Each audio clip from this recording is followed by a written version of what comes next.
भाई आपण परिचय रखुन। मो भाईलीपुर समिति सभ्य कार्तवर्य स्वाई। आज आपण मैंने ये जो आम रास्ता रोक करूँ आपण मैंने खबर पाई रास्ता रोक कर उद्देश्य है चाषी को मिछ प्रतिश्रुति दे चाषी की टार्गेट देदेले ये आपण मोबाइल की मेसेज पलि आसला अमुक तारिख रु अमुक तारिख भितर चाषी तेमे धान दब किंतु आज पर्यंत आसंता काली सरकार शेष अवधि धान उठेबार अवधि है काली आसंता काली तेणु आज पर्यंत सरकार धान उठे पाइले ना 50% धान भी उठे पाइले ना तेणु सरकार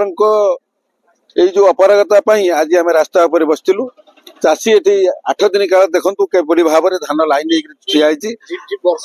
वर्षा हो धान गजा हो चाषी ये खरा वर्षा काकर मशा खाई जाउछंती पड़िछंती किंतु सरकार प्रशासन कौन प्रकार व्यवस्था नहीं अति अव्यवस्था भितर चाषी कूल को देखुंट तेणु आम आज रास्तार करूँ आसंता काली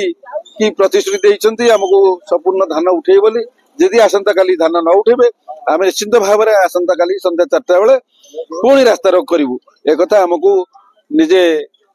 मैजिस्ट्रेट आसते आमको कहीकि जाइछंती सी भी कही तुंडर आम वीडियो रेकर्डिंग कर रखीचु आपण मैंने रास्ता रोक करेंगे आम आसिक से एकमत अच्छु आम साथी सहमत रही तेणु काली की जो कही धान संपूर्ण उठे दे बोली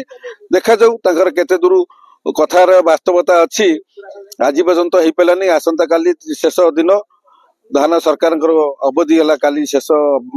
तारीख तारीख भितर केते धान उठाउछंती समय एवं परिस्थिति कहब हाँ आ गोटे कथा मैजिस्ट्रेट कहते आज जदि मिलर मान धान उठे न पारुछंती ताले आपण सेक्रेटरी के आम कहीदु सबू चाषी आई स्कान करदे पछरे धान नेबे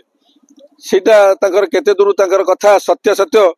समय ही कहब आम अपेक्षा करछु आसंता काली सरकार को प्रशासन को आम भी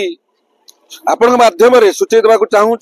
आपण प्रशासन जो कथा मैजिस्ट्रेट जो कथा रहा यदि कार्यकारी न हुए आम चाषी निश्चिंत भाव खाली पुणी आंदोलन को ओल्लैबू यह आंदोलन जोरजार हम अहोरात्र आम दरकार पड़े चाषी से जड़े चाषी कहला मु विष खाईदेवी तेणु जदि वास्तव में सरकार एक कथा को प्रशासन एक कथा को गुरुत्व न दियंती ताले चाषी तांकर जीवन हारिबे बोली जो कथा देइछंती से कथा करिवे मु कालिकनापड़ा सेवा समन्वय समिति जड़े चाषी सुनील कुमार प्रधान आज केते दिन हो गाड़ी जगन्नाथ सड़क पर ठिया आइछन आज रास्ता रोक 22 तारिख ठारू गाड़ी एठार छुआ आइछे आमर सोसाइटी एक्चुअली एठी नाही सोसाइटी होची एठारू दीर्घ 6 किलोमीटर किंतु जो मिलर सहित सरकार एमयू कले कि सरकार जो एमयू कले मिलर मना कला मु सोसाइटी धान उठेबे चाषी माने समस्त निज गाड़ी करी निज गाड़ी भड़ा करी 3-3 दिन प्रति 3-3 भड़ा दे धान आनिक आछन किंतु देखंतु 22 तारिख ठारू आज पर्यंत धान एमयू छुआ आइछे प्रत्येक गाड़ी 3-3 चाषी पाइबो केते आपण हिसाब करंतु एवं चाषी मानकर गोटे दाबी रहउची वर्तमान सुधा जी गाड़ी लगी बहुत हुए आमको लगुच गाड़ी उठी पार ना काली आसते मजिस्ट्रेट आसते आमको प्रतिश्रुति देते 5टी गाड़ी लगे 5टी गाड़ी नुहे 2टी गाड़ी लगे 2टी गाड़ी पर गाड़ी आपण मैंने भी देखो केते गाड़ी शह संख्यार गाड़ी लगी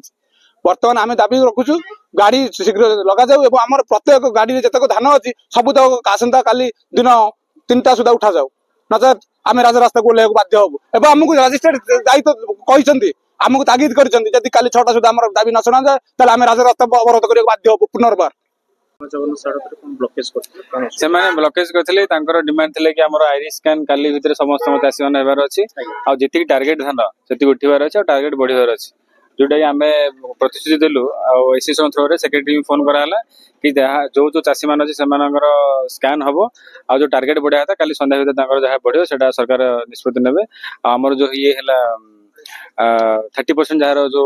को गाँ छाड़ा रुआ रुआंकर 30% धान उठो आंकर जहाँ डिमांड जो धान अच्छी ट्रैक्टर रे सेटा धान काली सुधा उठी सब किंतु दीर्घ दिन देखु आम जहाँ 8 ରୁ 10 दिन लोक बर्तमान ये रोड माने जगन्नाथ सड़क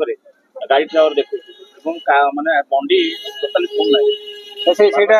ନାଇଁ ସେଇଟା ଗୋଟେ ମିସକମ୍ୟୁନିକେସନ ଥିଲା, ଲୋକ ବୁଝିଗଲେ, ଆଉ ଅସୁବିଧା ହବନି କିଛି ହବନି। ଠିକ ଅଛି, ବାକି ଏସବୁ ତାପରେ କଣ କାର୍ଯ୍ୟ? ନାଇଁ ଉଠିବ ତ ନ ଉଠିବ କାହିଁକି ଉଠିବ।